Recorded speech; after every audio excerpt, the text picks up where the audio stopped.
What's up, guys? Alpha Sales here. He is a sales trainer, leadership coach, business operations consultant, and entrepreneur. He has dedicated his life to helping others maximize their performance in not only business, sales, but in their overall well-being. So we're excited. Let's give a little round of applause.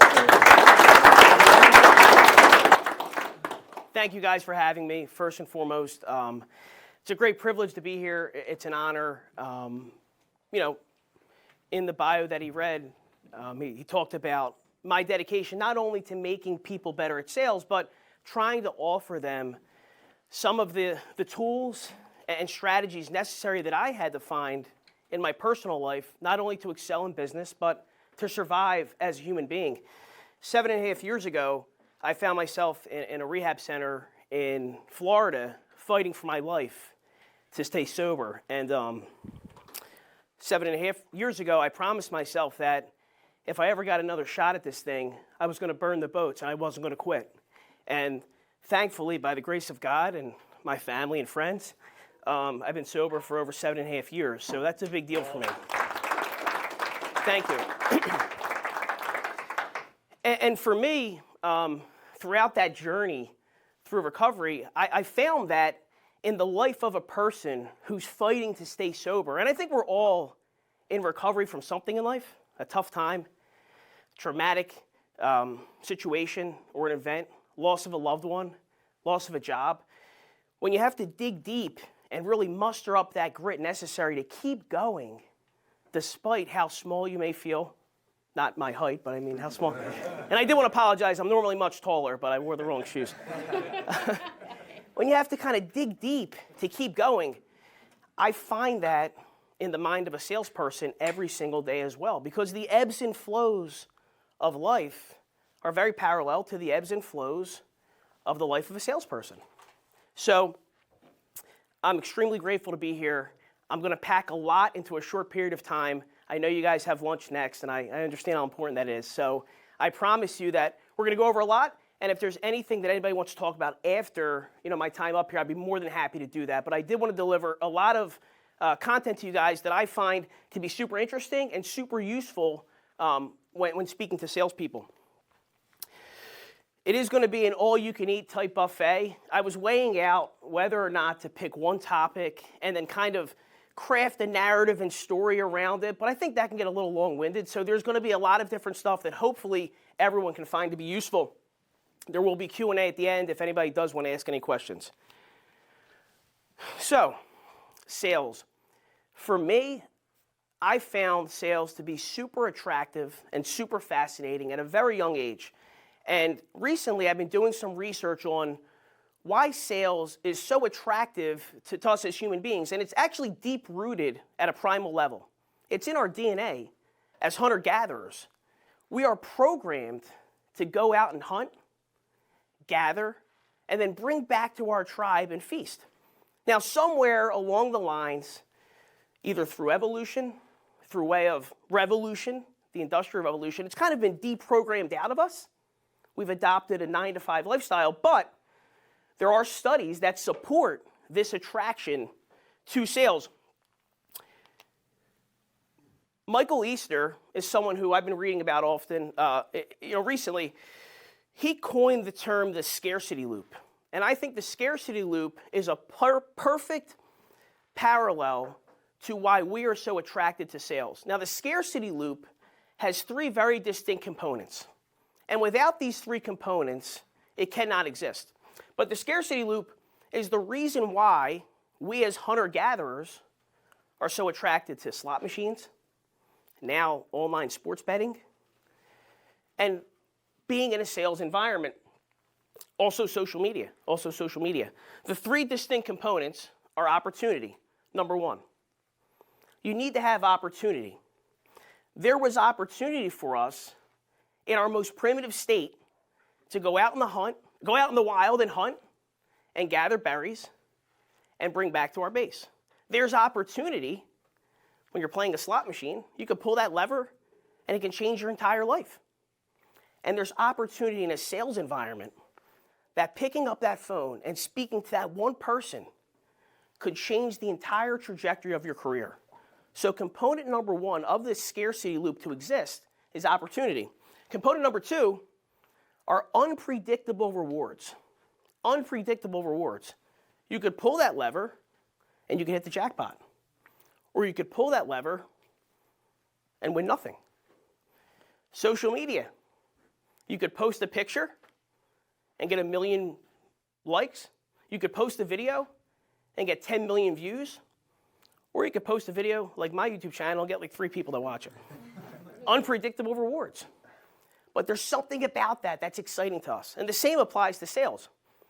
You don't know what your day is going to be like. You can wake up that day, feel as pumped up, feel as motivated, as sharp, as well rested as every other day. And for some reason, and maybe you don't understand why, and sometimes we never do, we don't breed the results that we planned on getting. Unpredictable rewards. Now the third component, is quick repeatability. Quick repeatability. We can do it over and over and over and over again. This piece, I believe, is the piece that we as salespeople lose, which causes our attraction to sales to dissipate sometimes. Because what happens is, here we go. Sometimes we find ourselves in a slump, right? We find ourselves in a slump. Now, I know in my industry that I'm partial to, the automotive sales industry, yes, I know, car sales, I get it. I find with my salespeople that their love for sales seems to go away not because there's not opportunity, not because there's not unpredictable rewards, but because they're either in a slump or they're not putting the output necessary to do the thing over and over and over and over again. And the less you do it, the less attracted you are to it. So I find that in sales all the time. When we lose the quick repeatability, when we're not doing the thing over and over and over again, when we go from making 100 phone calls a day to 10, you don't have the quick repeatability. Therefore, you lose 1/3 of the scarcity loop, or as I call it, the sales loop. Is sales a slippery word? I find with a lot of salespeople who are new to the game, there's this little pit in their stomach. There's this inherent sense of guilt that they feel due to negative stigma and a connotation that may be associated with being a salesperson. But sales doesn't have to be a slippery word. Now, my dad's been in sales for 40 years, and quite literally some of us are paying for the sins of our fathers due to generations past of salespeople. Not that they weren't bad people, they just weren't trained salespeople. They didn't understand that you can be effective at sales and not have to feel like a snake oil salesperson. I think the more educated you are as a salesperson, the more confident you are, the easier it is for you to relate to your customer, to educate your customer, and remove that inherent sense of guilt. So I don't believe you have to feel that as a salesperson. Sometimes salespeople, when they first get into that sales job, they feel like they're doing something wrong, and they're not. If they invest their time, if they dedicate their life to their craft, they deserve great things to happen to them. For me, the negative stigma that's associated with being a salesperson is a great opportunity. I tell my salespeople all the time, particularly in the automotive sales industry, the bar is set very low for what we do. They don't expect much out of us. So if you could just be a couple things, a genuine person that listens to their needs, that can have a conversation with, that's what we are. In sales, we're just two people having a conversation. If you really reverse engineer back to that first principle, just be another person talking to them. You could be refreshing to them. You could be refreshing to such a degree that they say to themselves, man, I never got this, I didn't get this anywhere else. And all you did was be yourself. The bar set extremely low for what they expect from salespeople, and I believe that offers an opportunity for us. And for us, we're always selling, even if you're not a salesperson. You would just sell your significant other why they should choose you over somebody else. I haven't closed that deal yet in my life, but I'll do that someday.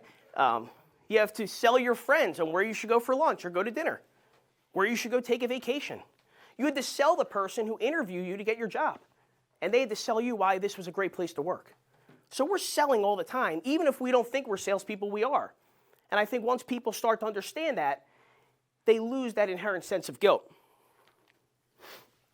And there is a big difference between coercing someone and convincing them. See, when you coerce someone, you're convincing them to do what you want them to do. But when you convince them, you get them to actually want to do what you want to do. And there's a big difference. There's a big difference between persuasion and manipulation.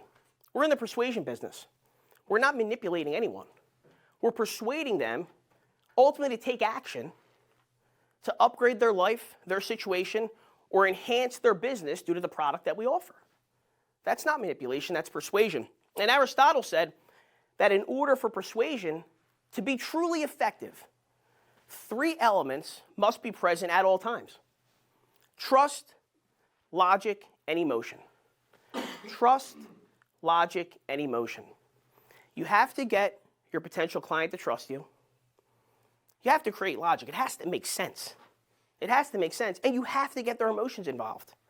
You know, I think today, more than ever, we as human beings long for the physiological need for human connection. You know, we're connected to so many different people through social media, digitally, but how often, I mean, think about it, outside of this conference, how often are we ever together, 30, 40 of us together, just kind of talking, bouncing ideas off each other? How often are we just sitting down with another person, cell phone aside, and just talking? We long for it, we don't even know it. We're tribal beings, we're communal beings, and if you can get your prospects' emotions involved, get them in the ether, and offer them an experience, persuasion becomes that much easier. Sales, to me, is the ability to nudge without pushing. So, not that I've ever taught anyone how to ride a bike, but if I was going to teach someone how to ride a bike, I would probably put my hand on the handlebar, they're sitting on the seat, put my hand behind the seat, and I would slowly guide them, and then give them a little nudge and let go. They'd be pedaling, they'd turn back and say, oh, Anthony's all the way back there. I did this on my own. So that's a little nudge. Now imagine if I push them. They'd fall over. When you're trying to sell anyone anything, the magic happens when you can guide them down the path to reach your desired outcome and feel as if they got there on their own. That's when the magic happens. When they're pedaling away down the road to the destination that you desire, they look back and they think they got there on their own. So sales is the ability to nudge without pushing. Now, a salesperson, a high-level salesperson, has a perfect balance, I believe, of ego and empathy.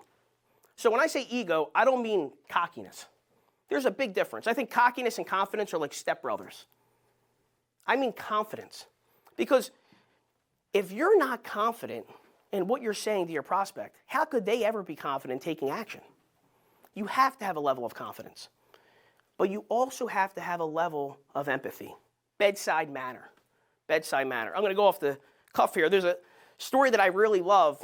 They did a study in nursing school before, and it was with nurses who were in nursing school, or potential nurses, who were going to eventually be dealing with the elderly. And they had tasked them to go home for that weekend and walk around with marbles in their socks at all times, just to show them the minor inconveniences and aches and pains that the elderly feel in their day-to-day, just kind of going through their life. For them to build a certain level of bedside manner, a certain level of empathy. Your prospects, your customers, they want to know that they're heard. Now, that doesn't mean you have to be a pushover, because you have to pair that with the confidence. But ego and empathy, to have that perfect balance, and if you have that perfect balance, you'll find your sales increase at an exponential level. I want to talk about right now why people, and particularly our customers, retain information. What type of things need to exist in the sales environment for them to be able to retain information at a high level? One reason why your potential customer, client, or prospect will retain information is if the experience is novel, if it's different, if it's new, if it's not just like every other sales call. We've all gotten them. We get them every day. You pick it up. Hi, is Anthony there? It's like, oh, God, jeez. We know what it is, right? It's like, no, he's not. We know what it is. It's got to be a novel experience. It's got to be different. And sometimes that's hard to quantify. You don't really know why it's different. You just kind of feel it. Like, oh, that person was just a little bit different than what I'm used to. It has to be novel. Walt Disney said, do what you do so well that they will want to see it again and bring their friends. Do what you do so well that they will want to see it and bring their friends. That's the level you should be looking to achieve, to create a novel experience for your potential client. Number 2 reason is educational. You got to teach them something. You got to teach them something. Educational sales sells. For me personally, even in creating content and the way that I teach my salespeople or interact with my salespeople, I always try to come from a place of teaching. It may not be the most sizzle. It may not be the most flashy. I may not be the most rah-rah guy, but I believe the lessons that we teach people will last much longer than maybe even our relationship with them. And you have to teach and educate your potential client. Those who know do, those who understand teach. You should know your process, your product, your pitch, your value proposition, et cetera, et cetera, et cetera, at such a level that you can teach someone, that you truly understand it. There's a big difference between knowing and understanding. And then the third reason why your client or potential customer will retain information is if their emotions get involved. If there's an emotional experience. And that could happen by way of them visualizing how your product or service could change their life for the better, alleviate some pain points they're currently feeling, or maybe you just relate to them on an emotional level. Someone in your family went through a hardship that someone in their family went through. Maybe you guys like the same football team. Or not, right. There's emotion involved. No. Relate to them on an emotional level. I love this quote. I say it all the time to my salespeople. If knowledge alone could change people, everyone would be rich, happy, and skinny. That's why we must inspire. The knowledge alone is not going to get them to take action or make a decision. You have to inspire them. You have to draw it out of them. And I believe that's more of an art than a science. That takes finesse. That takes massaging. You kind of learn how to do that through a way of experience and trial and error. We've all been in situations before where we thought we had a stone cold deal, and for some reason we just didn't hit it off with the person. And we misfired some way, shape, or form. Get their emotions involved and you'll see your sales rise. Sales is a transference of energy. And the most important energy that you could transfer to anyone in any type of sales environment is certainty. They have to feel certainty coming from you. If they don't feel like you're certain, then they're never going to be certain. Now, if you're new, how many people have been in sales for under 12 months? All right, good. So we have a pretty veteran room. And me personally, I feel like every day is day one for me because there's always someone else out there trying to learn more than me. So I'm always trying to keep up. But if you're new to sales or maybe there's a new product, it's sometimes hard to find that certainty because maybe you don't know enough about the product yet. Maybe you don't have that type of experience. The certainty that you can have, and no one can take this away from you, and takes no time to actually gain this, is the certainty that if you don't know something, you're not going to quit until you find out. So when I first started selling cars, I didn't know anything about cars. I don't even like cars now. Seriously, I mean, I drove one here, but that's about it. But I don't have to like them. The customer has to like them. I was certain that despite whatever question I was asked, I was going to find it. And in today's day and age with Google and other search engines like that, we have information at our disposal 24/7. But you have to be certain when speaking to your customer, and they have to feel that certainty. I tell my salespeople, God bless you. I tell my salespeople all the time because a lot of the salespeople that I hire are either right out of college, right out of high school, and today's day and age, I think we have so much access to through social media, and there's a lot going on in the world, and it's just a different time. It's very hard for my salespeople sometimes to manage their emotional intelligence. And we're going to go through that in later slides. And it's very easy for them, misery loves company sometimes, to hang around the water cooler, and you have a salesperson who maybe isn't putting in the effort necessary to breed the results that they want. They're half in, half out. They're hanging by the water cooler, and they're trying to kryptonite, as I call it, the other salespeople on the floor. I tell my salespeople they should be a thermostat, not a thermometer. See, a thermometer, you dip in to either water or put it in your mouth, and it adapts to and reads the temperature of its environment. But a thermostat sets the temperature. And my salespeople know that regardless of what's going on in their life, I'm empathetic. I'll sit there and talk to them. I want to make them feel better as people. Their negativity is never going to bring me down. And you have to be a thermostat. You have to set the temperature, not only for your work environment, but for your customer as well. Customers sometimes interact with us, especially in the beginning stages, very guarded. Their walls up. And yes, you do want to match and mirror your customer's energy sometimes, or match and mirror their disposition, maybe the way they speak, their pace. The one thing you don't want to match and mirror is their negativity if they have any. So be careful of that. Don't adapt to the room around you. Be the one that sets the temperature. So, to be successful in sales, I read once, probably 15 years ago, that you have to focus on the 3 Ps. The 3 Ps, if I break it down to an easy digestible level, the 3 Ps, if you focus on the 3 Ps, you can master the art of sales. Number 1 would be the product. Number 2 would be the process. And number 3 would be the people. The product, the process, and the people. Now, the product, to me, I feel like that's the easiest to learn. That's more memorizing than anything. You could read up about a product. You can watch a video about a product. The product is the easiest to learn. It's not as abstract. That's more memorization than it is an art form. But you have to know the product. And the one thing I think a lot of salespeople miss out on, they focus so much on their product and not enough on their competitions.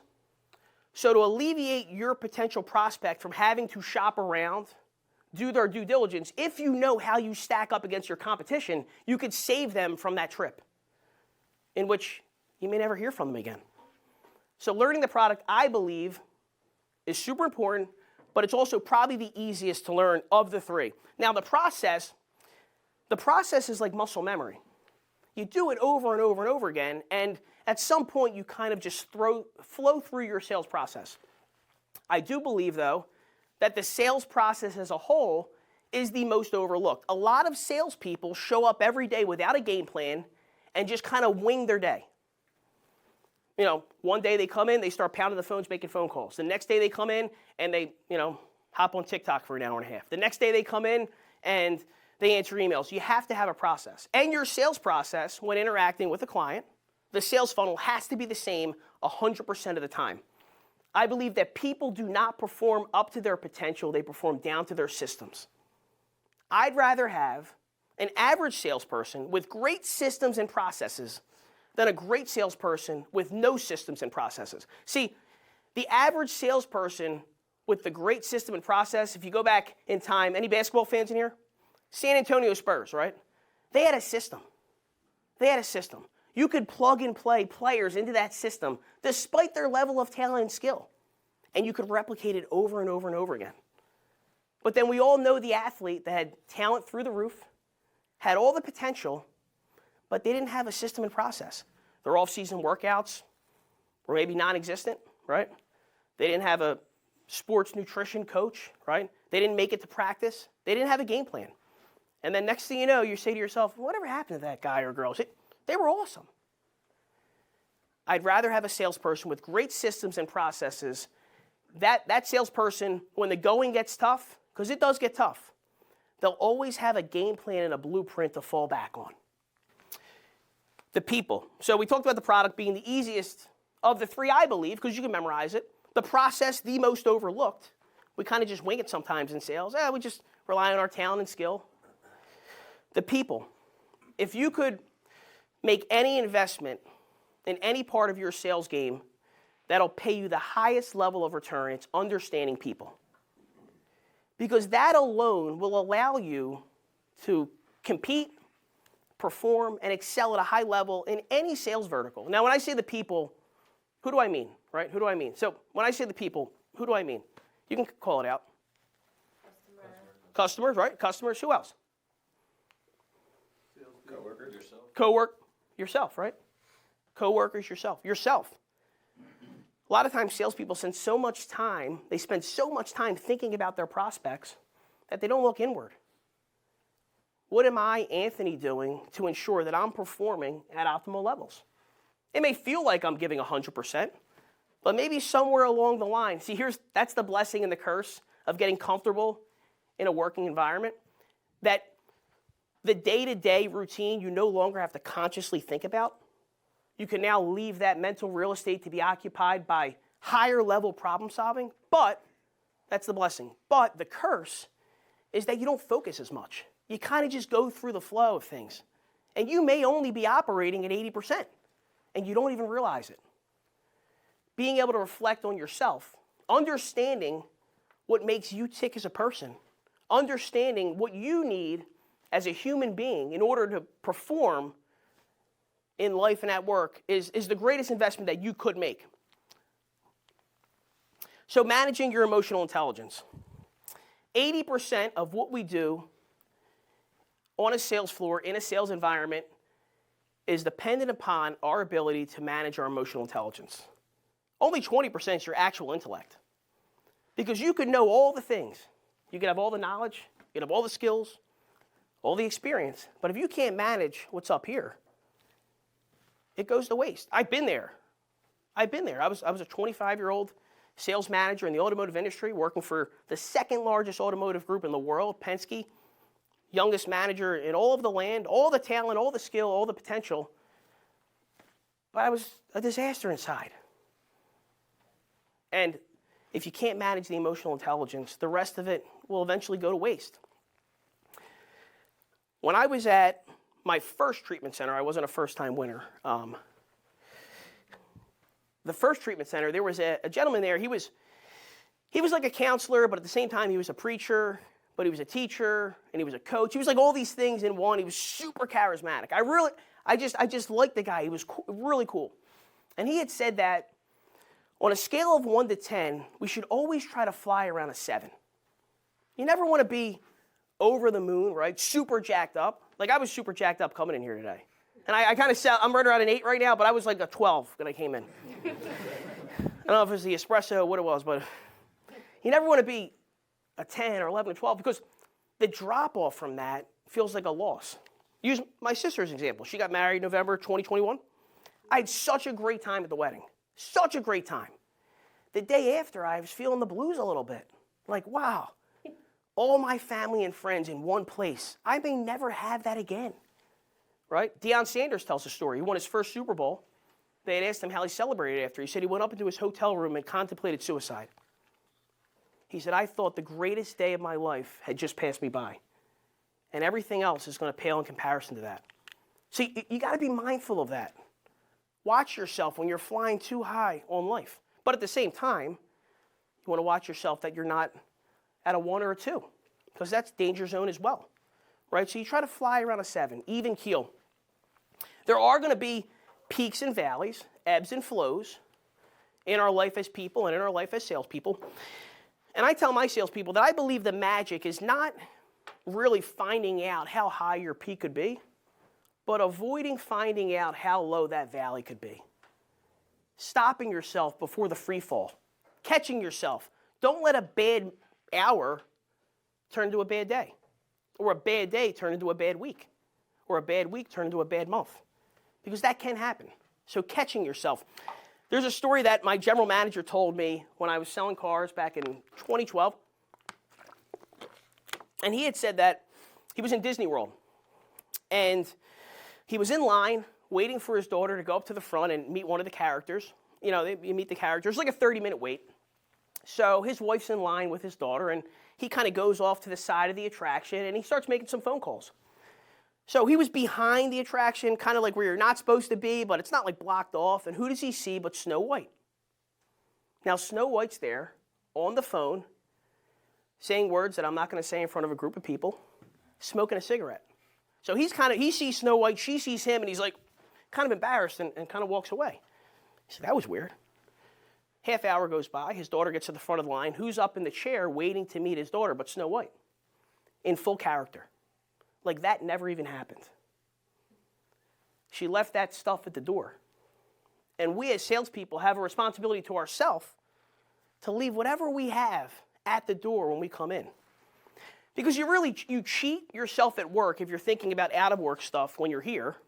And then you ultimately cheat yourself in the long run because you're not performing at work. And if you're thinking about work stuff at home, you're cheating your loved ones. So leave it at the door. And when you're here, when you're either in person or you're on the telephone or you're interacting, this is your arena. This is your stage. We have to be performers. And if it feels a little uncomfortable, it usually means you're doing something right. But I really like that story. Understanding the math of sales, the probability of success, I believe can give you great peace. Especially when you're new to the game and you're so excited and you're ready to take over the world and you get that first no. That first not interested. That first, if you're door-to-door, door slammed on your face. That first, boom, hanging up the phone. You become deflated. You're like, I really wanted this. I tried so hard. I was prepared. What happened? If you understand the numbers, and for my dealerships that I oversee, I know that for every 100 leads that we receive, 50 people will set an appointment to come into a dealership, 25 will show up, and half of those will buy a car. Tried and true math. Cold calling, historically, if you make 100 phone calls, you'll reach 10 people, 3 people set an appointment. Tried and true math. Now, if you understand the math, and you don't take it as personal, and you realize that rejection is just part of the process, then I think you find a little bit more peace. Manny Ramirez, who knows Manny Ramirez? Baseball player. He was playing for the Dodgers at the time. He's one of the greatest right-handed hitters of all time. He's playing for the Dodgers. And Manny's team had just won both games. It was a doubleheader. Dodgers won both games. But Manny went like 0 for 9. And he was in a slump for the last 10 games. He was like 3 for 40. So the reporters come up to his locker after the game and say, Manny, what do you think of the game? He said, oh, it was awesome. We won both games. I'm super pumped up. This is great. And they say, yeah, but what about you? You're in a slump. You didn't get a hit. You haven't gotten a hit in a month. What about you? He said, it's all good. At the end of the season, I'm going to be batting 300. At the end of the season, everything's going to come out into the wash. At the end of the year, his numbers are going to be what they're going to be. So he didn't catastrophize the little slump that he was in, the pitcher he had just faced that had struck him out. He understood that if he stays disciplined, not going up there and trying to change his swing, not going up there and trying to reinvent the wheel of all the things that he knows works for him, just understanding the math, he was cool with it. And he's one of the greatest hitters of all time. How to achieve exceptional results. Now, there's 5 key requirements. In order to achieve exceptional results, there's 5 key requirements. Number 1 is quantity. So if you're going to get good at anything, whether it's shooting a basketball, which obviously you could tell I didn't have much success in basketball for obvious reasons. Hitting a golf ball, also don't have success doing that. Sales, I'm good at that. Making phone calls, interacting with clients, you have to have good at catching. You have to have high quantity. You got to do it a lot. You got to shoot a lot of shots. You have to have high quantity. Number 2, quality. They have to be thoughtful shots. You can't just go up there and heave it up. You have to think about what you're doing. You have to focus. High quantity, high quality. Number 3, consistency. You can't shoot a basketball for 15 hours in one day, think really hard while you're doing it, but then not do it for 3 months. Doesn't work that way. You have to do it consistently. You can't brush your teeth for 12 hours one day and not brush them for 3 months. They're not going to stay white. It's consistency. High quantity, high quality, consistency. This piece right here, I believe, is the most forgot about piece by salespeople. Reflection. We spend so much time working in the game, and we don't spend enough time working on the game. We don't ever really take a step back and reflect. You know, the intensity throughout the course of a month or a quarter or a year seems to kind of crescendo up, right? Beginning of the month, you're kind of setting your strategies, reflecting on the last month a little bit, but you're kind of in the thick of things already. And before you know it, you become part of this vicious cycle. Reflection is a piece that I believe salespeople don't spend enough time doing. Sitting down, phone aside, thinking about their previous month, where they ended up, why they ended up there, and what they could do different moving forward. Quantity, quality, consistency, reflection, and if you do those 4 things at a high level, You're going to get the shooter's role. You're going to get lucky. You're going to get lucky. The person that has high output, thoughtful output, over a consistent period of time reflects on their performance will get luckier than the person that doesn't. That's how you find luck in sales and in life. Where the body goes, the mind will follow. So I think a mistake a lot of people make is they try to think themselves into action. And that almost never works. Sometimes you just have to put one foot in front of the other. And then the thoughts will follow. I call it the motivation myth. Everyone's searching for motivation in life. And that's a risky wager. See, motivation will get you the job, but it's not going to keep you having the job. And most days we don't wake up motivated. At some point, the new job that's super exciting just becomes work. They call it a pink cloud in recovery. At some point, you're no longer on this pink cloud. You got to actually go through the struggles that life has to offer. The honeymoon stage of a relationship, that wears away. So motivation, if you're banking on that, is a risky wager, I believe, in life and in sales. Now, I know we live in a world where positive affirmations are prominent. It's kind of like a buzz term type of thing. People want to speak their future into existence. And there is value there. The law of attraction is a real thing. It's not psychology, it's physics.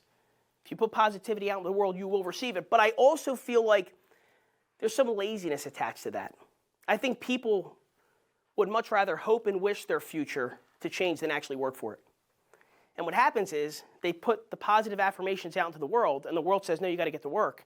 And, whoa, I didn't think it worked that way. I thought I just posted that quote on Instagram and everything would change. And that's not how it works.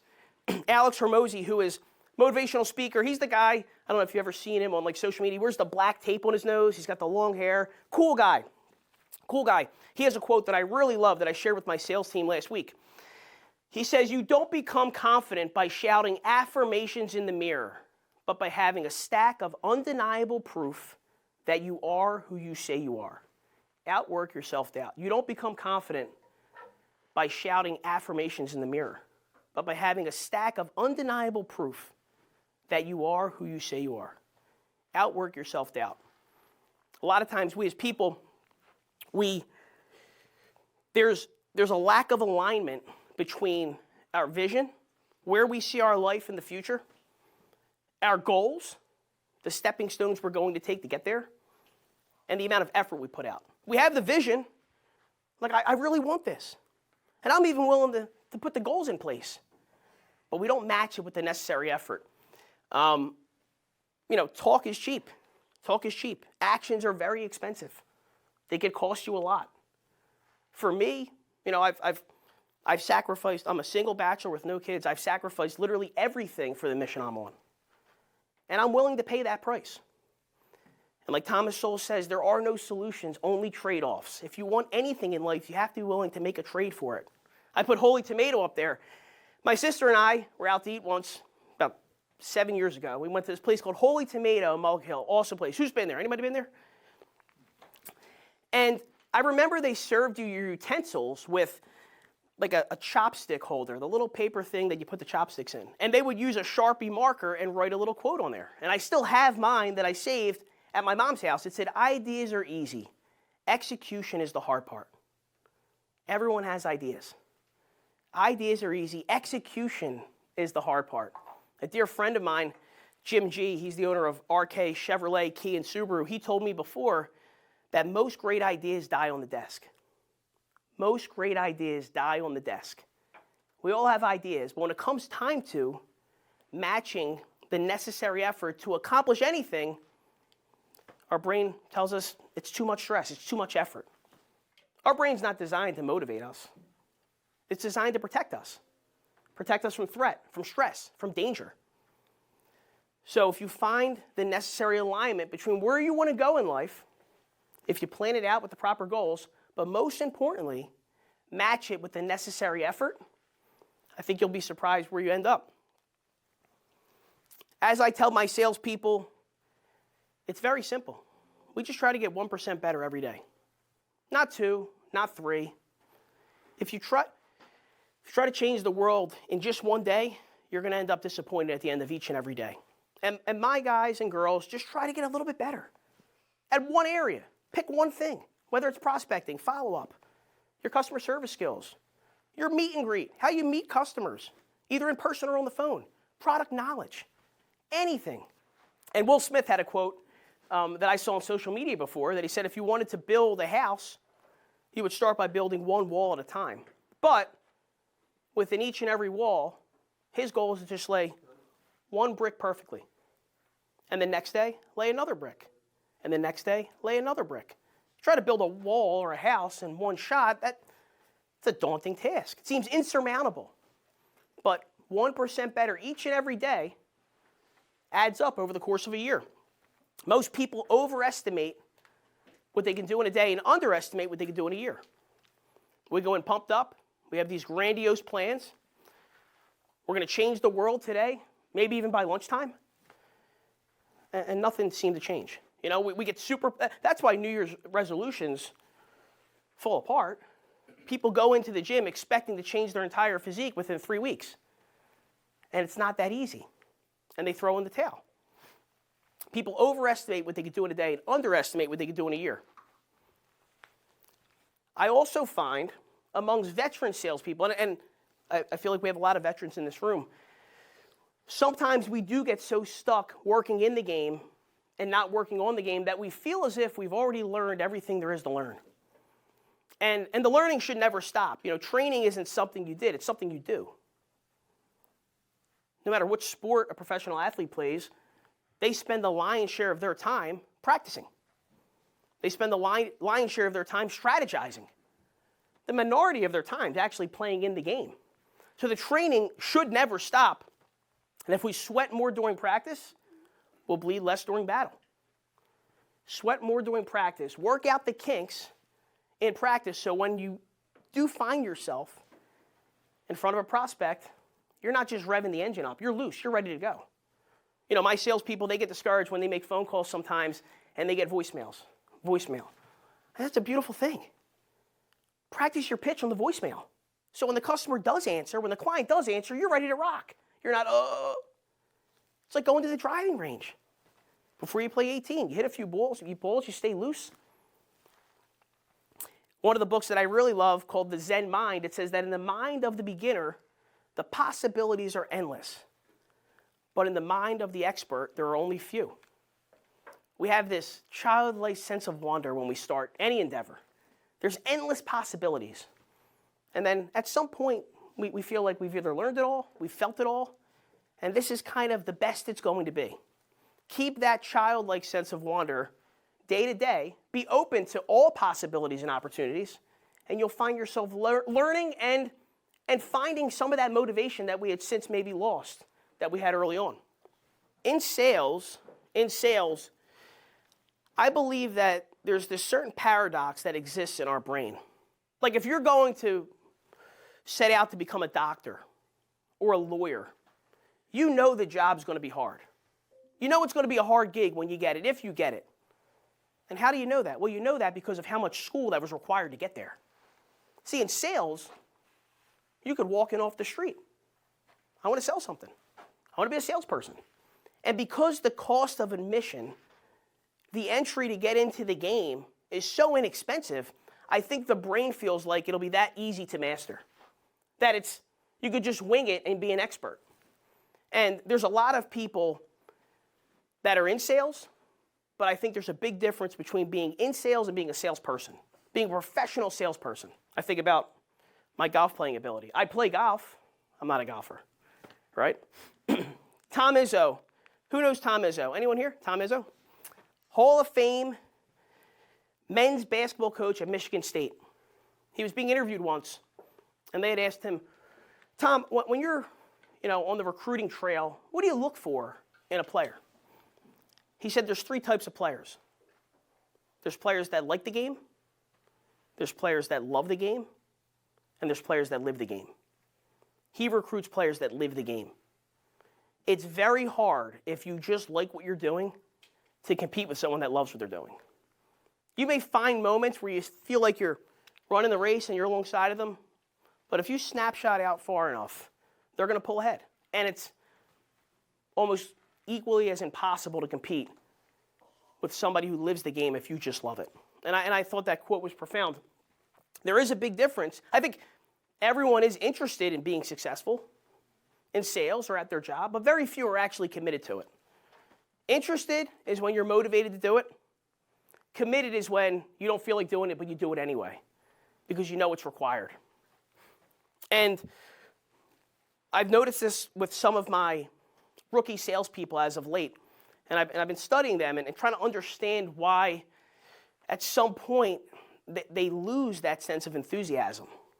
And I believe it's because our capacity to hold on to enthusiasm, to stay motivated, it cannot keep up with the length of time it takes to accomplish any task or any endeavor. At some point, the thing we're trying to do takes more time, takes more money, takes more effort, more heartbreak, more downs than ups.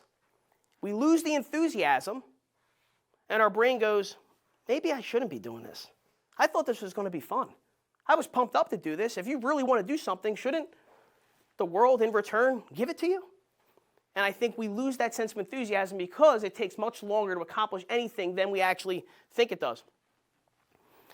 Like I tell my salespeople, you can't have champagne dreams and a White Claw work ethic. Can't have champagne dreams and a White Claw work ethic. Can't make career money when you're only doing job output, right? A lot of salespeople see the amount of money you can make in sales, one of the highest paying jobs in the world, but they're looking at people that treat sales as a career, but they only want to treat it as a part-time job. There lies some of the disappointment that they find. I want to talk a little about value and price. And I know we had a call a couple weeks back, and salespeople, I think a lot of times they find themselves at this proverbial race to the bottom, that if they could just discount enough, they could win the bid. And you have to be careful with your concessions because discounting price doesn't add value. It just discounts price. Has anyone ever been to Marshall's or Ross, one of those stores? Raise your hand if you have. Have you ever noticed there's always either a cologne or some type of body wash that has a sticker on it that says $19.99 or $9.99. And then right behind that sticker is a little more musty of a sticker that once read $14.99. And behind that, one that said $19.99, then $29.99, and they continue to discount. That product didn't have any value added to it. I could actually make the argument that it compromised the integrity of its value because nobody wants to buy it.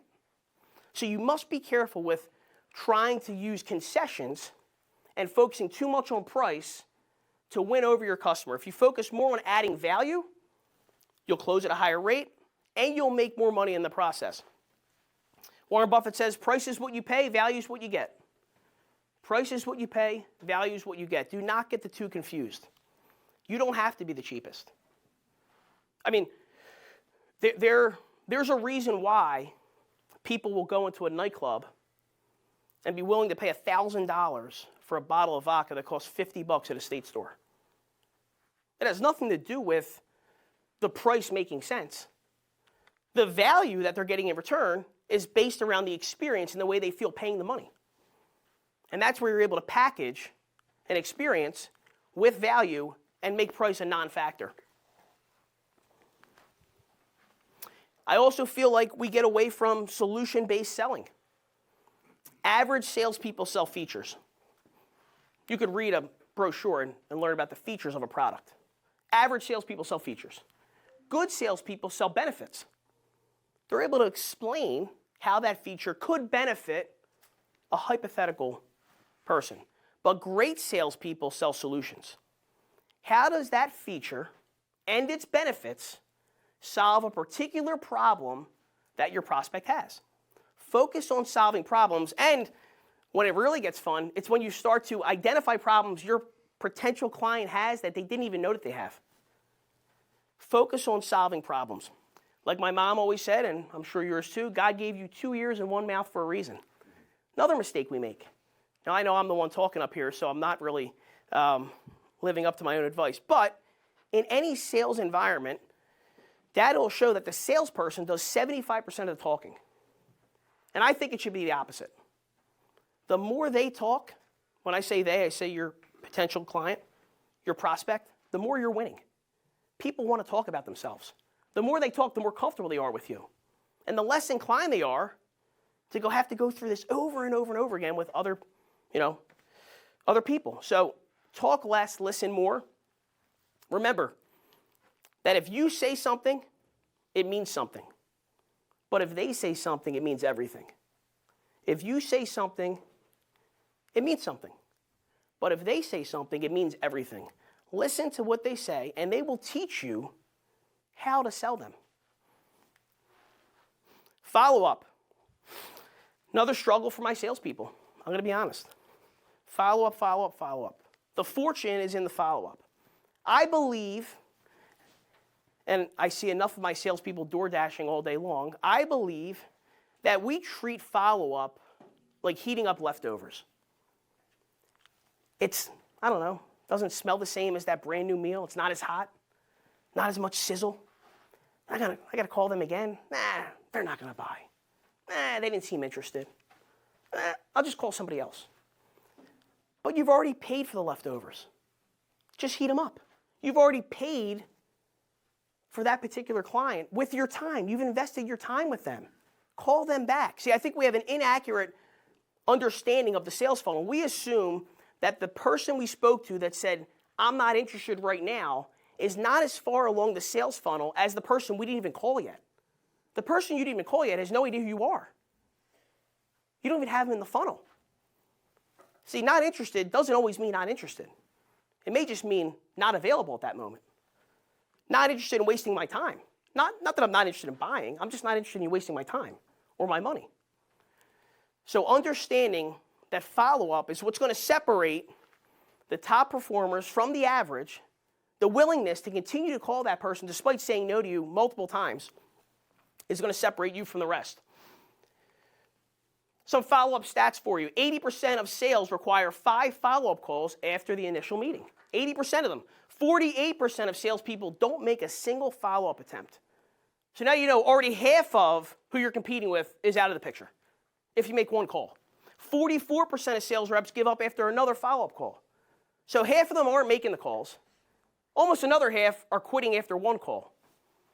Of the 52% of people that do follow up, only 29% will continue past one follow-up call. So what that math tells you is you have a 71% chance of winning if you just make 2 follow-up attempts. That's tried and true math. We don't believe that it's that simple sometimes, but just know the person down the street, across the country, your competitors, they're throwing in the towel. If you just make 2 calls, you have more opportunity than 71% of other people. But most people quit. This leads me to a quote that I really love. So you can tell I'm a big quote guy. Jack Ma, CEO of Alibaba, he said that today is very difficult. Tomorrow will be even more difficult. The next day, though, will be very beautiful. But most people die tomorrow evening. Not literally, but figuratively. Today's really difficult, and tomorrow it's going to be even harder. But the next day, it's going to be a beautiful day. But most people quit tomorrow evening before the miracle happens. Most people quit before making that call, meeting that person that could change everything for them. Now, in order to follow up, in the first place, you have to have a prospect, right? You have to be speaking to someone in the first place. And I think this is another area where we come up short. We don't make enough touches. We don't talk to enough people. And I'll use an analogy that I share with my salespeople. Let's say I live in Beverly Hills, which I clearly don't. But let's say I did. The biggest houses, right? The biggest houses. And you're a trick-or-treater. And you go into a neighborhood. You go to the biggest houses of all of them. And you knock on 10 doors. And you get candy from all 10 houses. And then someone else lives in maybe a low-income neighborhood, but they knock on 100 doors. Doesn't matter how big the house is, doesn't matter who you're calling. If they knock on 100 doors and you only knock on 10, you can't beat them. If I call 100 people in a given day, I don't care who's in competition with me. If they only call 10, they can't beat me. I believe we don't make enough touches. We don't talk to enough people each day. We don't throw enough lines in the water. So I think most salespeople are looking for that silver bullet or that magic pill, that, sales ninja word track that's going to be, undefeated when they use it on any potential prospect.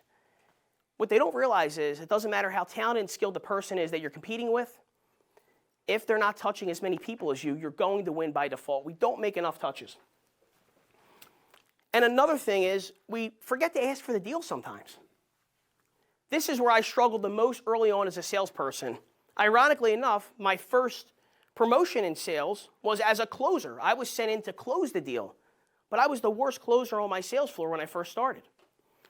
See, I did a really nice job at building rapport, qualifying my customer, identifying their wants and needs, presenting my product to them, explaining all the features, benefits, and solutions, my numbers presentation, my offer. But when it came time to close, I said to myself, uh-oh, they're going to think this is that slippery salesperson that's hiding in here. Uh-oh, they're going to think I'm trying to close them now and I'm no longer their friend. And I didn't know that throughout the entire process, I should be planting seeds of closure. There has to be an undertone at all times that this is a business transaction. As much as you're building rapport with them, they're not talking to you because they need another friend. And a lot of times we forget to ask for it. If you just ask for the deal, the worst that could happen is they say no. But what if they say yes?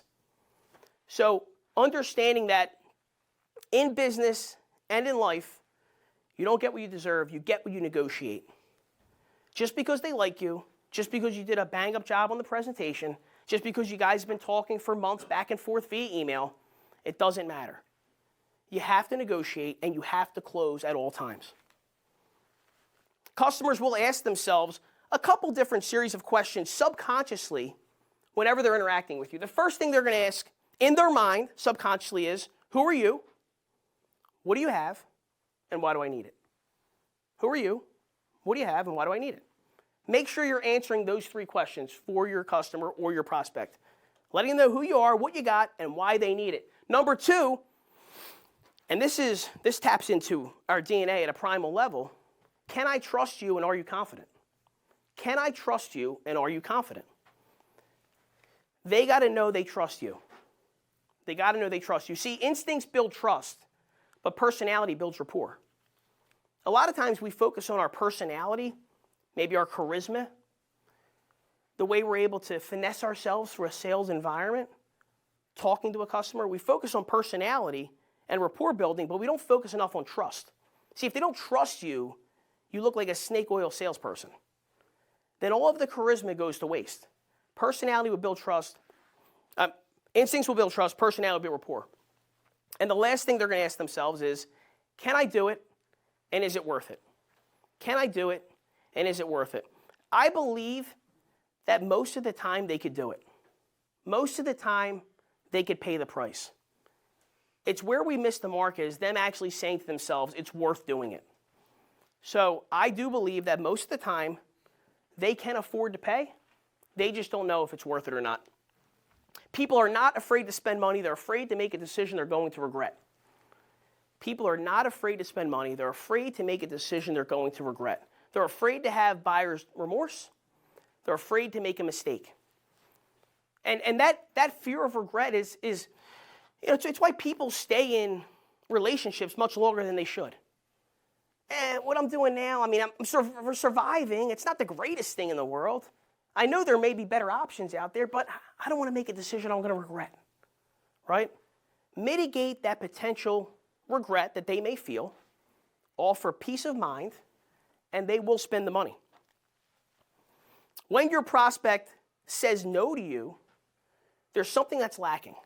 It's one of a few things. There's something lacking in the exchange between you. Number one is trust. Instincts build trust. Personality builds rapport. They're lacking trust for you. And if you don't have that, you don't have much. Number two, budget. Remember, can I do it and is it worth it? They could be lacking budget. Maybe you're offering the wrong product. And number three, need. Could be lacking need. Is it worth it? I believe the budget's usually there. It's the is it worth it part that we have to work on, and that's where we have to focus on building the value. Or it could be a lack of urgency. A lack of urgency. Jim Rohn said that without a sense of urgency, desire loses its value. It's the proverbial chase that we love as people, right? It's the pretty girl, the good-looking guy. If there's no sense of urgency, if you feel like they're going to be on the market forever, there's not going to be that fire under your butt that says, I got to reach out to them. The urgency is what we miss on so much. And what happens is, now more than ever, with our potential clients, our prospects having so much access to information, they feel as if, just because they have the access, that if I don't do it now, somebody's got to be able to offer it to me. I could find it somewhere else. So creating a sense of urgency, a potential fear of missing out, right? FOMO, as my sister would say, will help close deals at a higher level. Excuses versus objections. There's a big difference. A lot of times, our clients, our prospects will throw at us what seems like an objection. But you need to make sure it's not just an excuse first. The number one reason why people will make an excuse that could be disguised as an objection is to complain. And I think now more than ever, everyone has so much access to putting out into the world the way they feel through social media. Everyone has a platform of some sense. And I do feel like a lot of people, you don't know what kind of goes on in their day-to-day life at home, if anyone really kind of listens to them, and they feel that it's inherently baked into the process that them as the client should be complaining about something. It's almost a default thing to do. I see it all the time in the automotive sales industry. Make sure that they're not just complaining and that it's actually a valid objection that you're being faced with. So if they're not just complaining, number two is stall, right? They could be stalling. We talked about that relationship people are stuck in. I know there's probably someone better for me, but the devil you know is better than the devil you don't know. Make sure they're not just stalling. They could be complaining, they could be stalling. Number three, they could be negotiating. I hear it all the time. I don't want to do the back and forth. No, people love doing the back and forth. They just don't like doing it when it's not working in their favor. Sometimes they feel as if they have to do the back and forth for sport, right? They like doing it, or they're just assuming their position. You know, they don't want to be a laydown. They feel like they have to do it. Make sure that they're not just negotiating for sport and that it is an actual objection. Now, sometimes it could be valid. Sometimes maybe there isn't a budget for it, and then you have to offer them a less expensive product. Maybe the timing could be off for whatever reason. It could be valid, but make sure that it's not an excuse before you give whatever they say to you the credit of being an objection. And for me, guys, I'm going to wrap up soon. I take great pride. I love selling, but I think what I love more is teaching, and I love leading. It's a privilege for me to be a leader to my salespeople, because I remember there was a time where I couldn't even help myself. So to be able to help them means the world to me. And there's a couple thoughts that I have and philosophies that I believe in when being in a position of leadership that I wanted to share with you. I find, especially in the environment that I'm in, that a lot of people focus on being a manager first and a leader second. And that almost never works. If you focus on being a leader first, you're going to end up managing by default. You're going to have to manage so much, you won't know how to handle it. And a lot of times people get put in a position of leadership and they focus more on the managing side of it than they do actually leading the troops into battle. You know, we lead people, but we manage things. We lead people, but we manage things. Number two, managers will tell you what you're doing wrong, but a leader will teach you how to do it right. A manager will tell you what you're doing wrong, but a leader will teach you how to do it right. If you focus on teaching your team, they will follow your lead. God bless you. By default. I say this all the time to my troops. I'm a frontline guy. I'm in the trenches. I always tell them, and I tell my managers this as well, nobody bleeds for the prince in the palace. Nobody bleeds for the prince in the palace. You have to show your troops that you're in the front line, you're in the trenches. When the bullets are flying, you're out there. And that you're willing to do for them the things that they may not even be willing to do for themselves yet. Nobody bleeds for the prince in the palace up in their ivory tower. If you're a sales leader, get down in the trenches with your guys and your girls, pick up the phone, let them see you going through the things that they're going through, and that's how you get buy-in. And I notice this a lot too. We as sales leaders, we sometimes don't understand that the hero yesterday needs saving today. The hero yesterday needs saving today. That top producer, that top performer who's in a slump, that they too need to be pulled up and supported and loved. It's not because they don't want to do it anymore. It's not because they don't care. It's because they're humans. The hero yesterday needs saving today. And one of my sales guys told me this a couple weeks back. He said, Anthony, he goes, we're all leaders. We're just either good ones or bad ones. Everyone's a leader. They're either just a good one or they're a bad one. So remember that when you're around the people that you work with, whether they're a manager and you're a rep, you're a manager, they're a rep, no matter what, you're leading in some way, shape, or form. And you're either doing it good or you're doing it bad. All right, guys, that's it for me. Thank you so much. Once again, great privilege. Thank you. Thanks so much. This was awesome. I live this.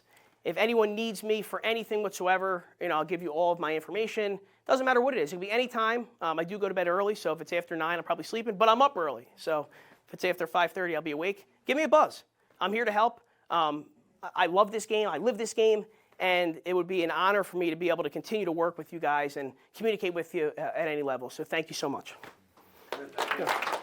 Thanks. Thanks, bro. I appreciate it. Thank you so much. Thank you. Thanks. Killed it. Good? Loved it. Cool. Killed it. Anthony, I was at Marina's wedding too. Yeah. You were not a 12, you were a hard 20. You guys have anybody have Yeah. any questions for you? Yeah. Any questions, guys? I know I went on for a while. I know we got to eat soon, but I'm here. I'm hanging. That was awesome, man. Thank you. Thank you so much. I appreciate it. Run through the freaking walls yesterday. Thanks, bro. Brian, is that getting in? Yeah, get in. Yeah, everybody.